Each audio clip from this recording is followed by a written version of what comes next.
ভারতের প্রধানমন্ত্রী নরেন্দ্র মোদীর আমন্ত্রণে দুদিনের রাষ্ট্রীয় সফরে নয়াদিল্লি গেলেন প্রধানমন্ত্রী শেখ হাসিনা। বাংলাদেশ বিমানের বিশেষ ফ্লাইটে দুপুর 2টার দিকে শাহজালাল আন্তর্জাতিক বিমানবন্দর থেকে রওনা হন প্রধানমন্ত্রী। রাষ্ট্রীয় সফরে দুদিনে প্রধানমন্ত্রী দ্বিপাক্ষিক বৈঠক ছাড়াও বেশ কয়েকটি চুক্তি ও সমঝোতা সই হওয়ার কথা রয়েছে।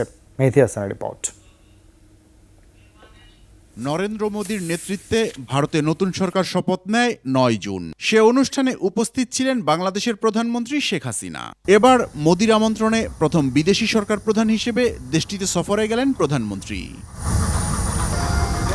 নয়াদিল্লির পালাম বিমানবন্দরে প্রধানমন্ত্রী শেখ হাসিনাকে স্বাগত জানান দেশটির পররাষ্ট্র প্রতিমন্ত্রী কীর্তিবর্ধন সিং। শনিবার ভারতের রাষ্ট্রপতি দ্রৌপদী মুর্মুর সাথে সৌজন্য সাক্ষাৎ শেষে প্রধানমন্ত্রী নরেন্দ্র মোদীর সাথে দ্বিপাক্ষিক বৈঠক করবেন বাংলাদেশের প্রধানমন্ত্রী।